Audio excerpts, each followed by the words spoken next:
Hello, everybody. Roses like let's get it hell, huh?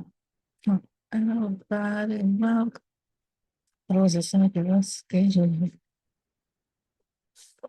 So, guys, there's now I'm back starting anew in this office. It is a little strange.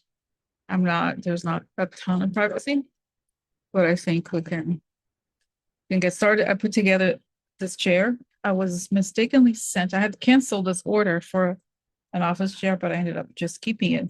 When it arrived, after I had canceled it, I decided to just put it together and see, and I really love it. So, first time on my picture. So, congratulations, Rose. So, let's get started. Today, there is a lot to discuss. So, let's go. All right. All right.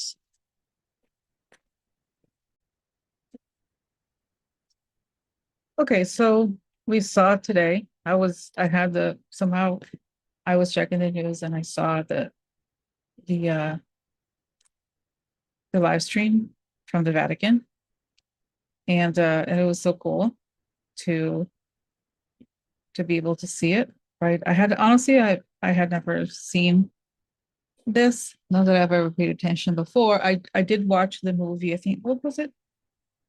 Covenant. I don't remember the name of the movie, but it was a movie about how one a pope was elected, and it was interesting. So some of this was discussed on that movie. So this was interesting to watch. And so that's very cool. All right. And here I am covering Trash's face, but that's okay. But let's look into this and I some interesting aspects about him. New Pope's social media posts offer some insight into his politics. On social media before he became Pope, Robert Prevost expressed support for gun reform and immigration and showed some disagreement with the Trump administration. So that was nice to see here. Let's see. What's interesting is that he is from Chicago. Okay. And he went to Villanova for college. Okay. What I find interesting here is before he became Pope Leo XIV, which is his formal title, Cardinal Robert Prevost occasionally posted on social media, including some messages that appeared to be critical of President Trump and Vice President JDVance. Okay, so in his most, oh, hold on, no. In his most recent, oh, his most recent activity came in mid-April when he shared a post on his account from a Catholic commentator who called out Trump and Bukele for laughing about the deportation of Garcia of Maryland. The post linked to an article published by the Catholic Standard newspaper in which Bishop Evelio Benjivar asked of Catholics about Amigo Garcia, is your conscience not disturbed? How can you stay quiet? So interesting. I find interesting. And wow, look, yuck. The meeting here with the two of them, with Pope Francis and this man. So all right. So let's see. Let's just 1 second and I'll come back here and look into the new Pope and what he brings. So before I look into it, let's ask for protection. I'd like to ask for protection. A beautiful ray of light coming into my head. As I breathe in, I fill my lungs. As I breathe out, I create a circle. Create a circle, I'll step into it. I step into it, I feel protected, I feel connected. I like to ask that information come only from the highest sources that I create the good, and so it is. So, okay. By the way, guys, I'm in this office. There are people around me, so I have my little crystals with me, and I have a wind, the wind machine where their therapists have. Somebody left a comment suggesting that, and I remembered. So I ended up ordering one just to block the noise. Okay. So it may not block the noise completely, but at least people can't necessarily hear what I'm saying. So that's okay. Anyway, so here we are. So let's see. Tell me about Pope Leo the 14th, what his leadership will bring, and how Trash and JD are feeling about it. Kamala. Kamala's excited. She will meet him, say in June, okay?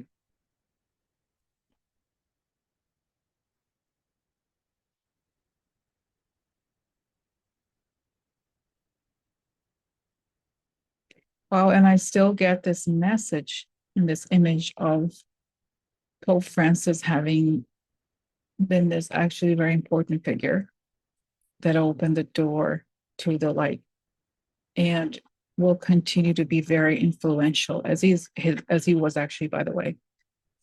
I think the number one person below connected to Pope Francis, I think he was his main assistant or the person right below him. So there was already talk about him taking over just because he had been picked by Pope Francis, right? So what I understand here is that once Pope Francis he opened the doors and he returned, I would say, Catholicism and the discourse of the Pope back to social justice. And that now that Pope Leo the 14th comes, he will continue the legacy that was started by Pope Francis. That's right.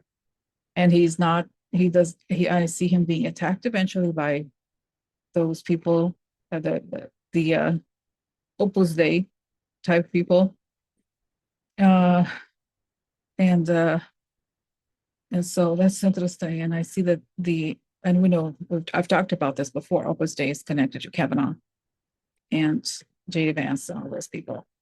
So he is going to go ahead and push Opus Dei to make the reform. And they're not going to be happy because I see that those people, the conservatives, are unhappy that he's not going to focus on abortion or social right or the family, making sure that only family values remain, right? No. He's very humanist. He's a humanist. And as many commentators have mentioned, he's very young for Pope. He's 69, meaning he's likely to outlive a lot of presidents. I think he will, but I see that he's going to be in power for a long time. I somehow get 14 years, something like that. So we will see, he will see a lot of change, a lot of positive change in the world. So I feel like I get the impression that he's a good steward of change.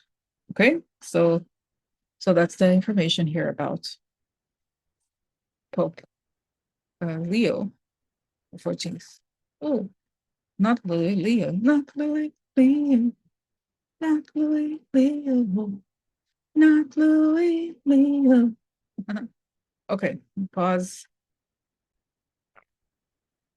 But before we leave this subject, I wanted to show you, I find it very interesting. So this is Gareth Gore is the author of a book about Opus Dei here. Here it says, author of Opus, a damning account, vividly told and excellently researched. So it's essentially history of Opus Dei, but I thought it was so hilarious.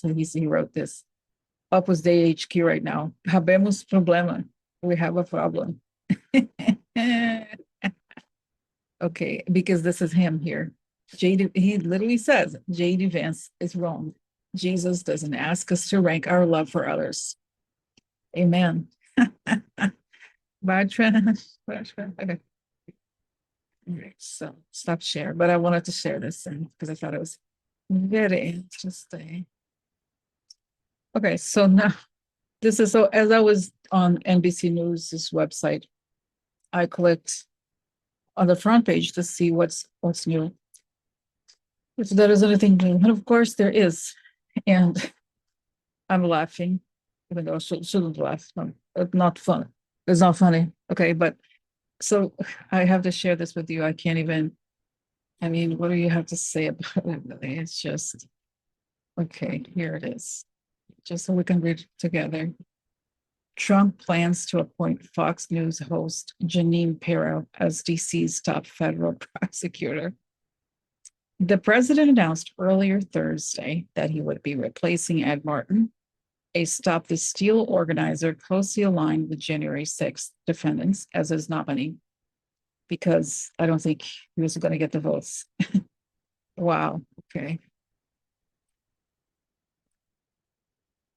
Trump made the announcement on his social media platform, Truth Social, mentioning Pirro's prior roles as a prosecutor and judge, and mentioning that Pirro is currently co-host of The Five, one of the highest rated shows on television. Wow. Trump had been strongly considering the appointment, a source familiar with his thinking told NBC News. Okay, so okay, let's see here. So what is going to happen is ask. So is Jeanine Pirro going to be prosecuted?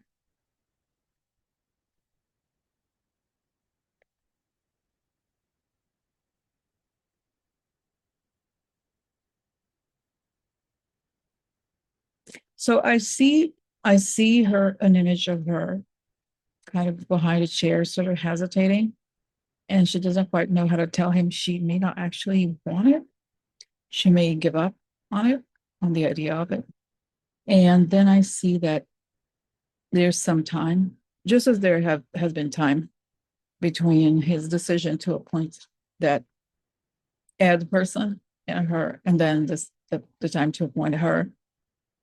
And then by the time all of this, by the time is going to pass and there will not be anyone, she will not take the job. And I mean, she was not even going to be voted for, and then he's gone by the time. So I don't think we're going to have a person in that position because I don't think he's going to last much longer. That's just my, see her. And if anything, I just don't see her taking the job. So that was that. Okay.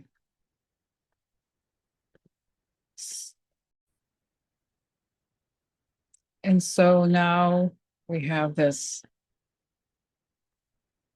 FAA announces new air traffic control system in hope of taming busy skies. The current ATC system is based on an outdated technology. Well, this is weird. The current ATC system is based on outdated technologies that are unable to meet modern demands, and an administration's taking set. So, let's see, given everything that we have seen, how likely is this to really happen? Are we going to see an updated air traffic control system soon, or is it just smoke and mirrors? Let's see.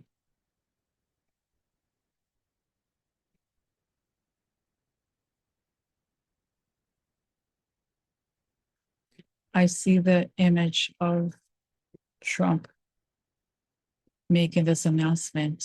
Oh, but it's not legitimate, or they're saying it. And then I see that they take advantage of this quote unquote change to pull the plug. And in the process of pulling the plug, that's when they could do, they're lining it up to make sure it coincides with the event, the big event, right? That's right. And I see them pulling the plug and creating the chaos then. And then the military coming back to reinstate it. But this is a big excuse of them. And guys, remember that this was one of the things that Elon Musk was talking about for a while. So it's obvious that there's something shady going on here. Okay, so that's what I got. So are we going to see? I see that this is an excuse for now to do the quote unquote unplugging. And through the unplugging, we're going to see this change, right? And then he's going to be stopped, and then the system is going to be plugged back in. And after he goes, then I think we might have a real functioning news system, but not now, not now. No. That's what I got. So I just wanted to cover this topic. I find it interesting. So has there been a change here with JDVance? It does look a little sus to me that he is somehow, I didn't realize that. What's this? He is somehow, I guess, saying something bad about Russia. Okay. So here's from Political. JDVance says Russia has asked for territory it hasn't won. We knew the Russians' first offer would be too much, he said of the demands on Ukraine. Vice President JDVance said Thursday that Russia has asked for territory it hasn't conquered and peace talks over its invasion of Ukraine as the White House continues to signal frustration with Moscow in its efforts to end the war. Russia can't expect to be given territory that they haven't even conquered yet, Vance told Fox News' Martha McCallum in an interview. And that's one of the things that they've put down in that initial peace plan. So I'm curious about this. Okay. Wow, look at that. But still, look at how the full story here.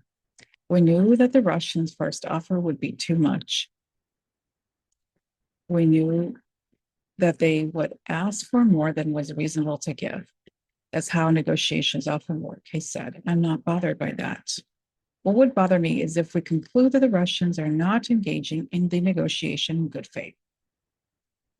Okay, so I mean, we know that they never do engaging in negotiations in good faith. So my question here is, what happened here? Why did he look like he changed his tune? Now, I don't believe that this has anything to do with him. Like, I don't think that he's like suddenly a nice guy or something, but why? What happened here?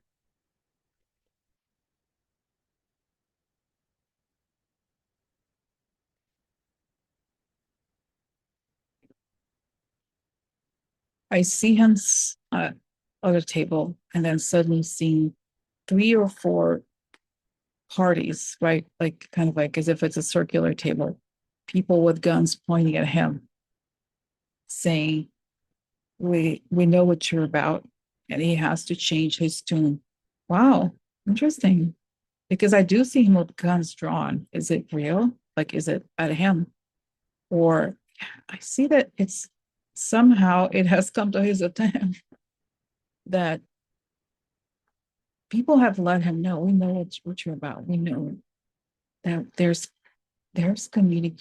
Somehow he was made aware that there's information concerning his ended up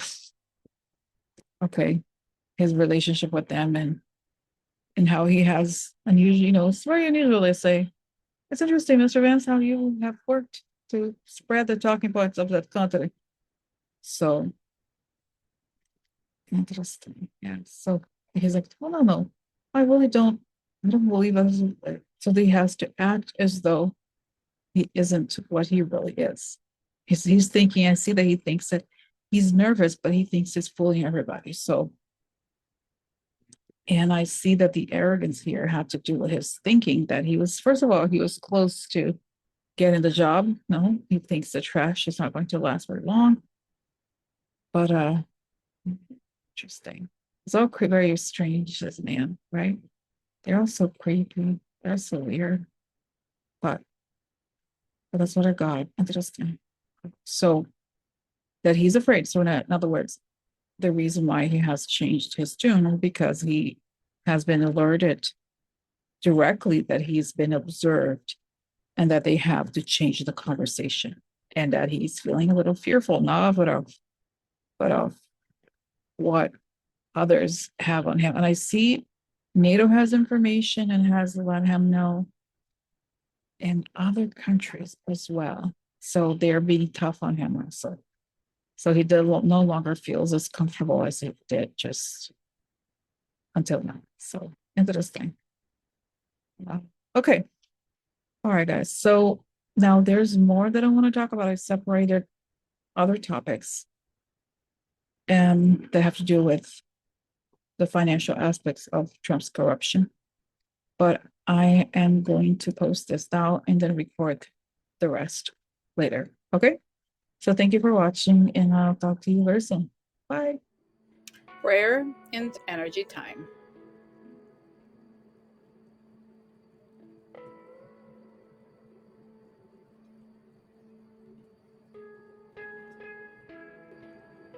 Let's use this time to send energy to people healing and going through complex health challenges.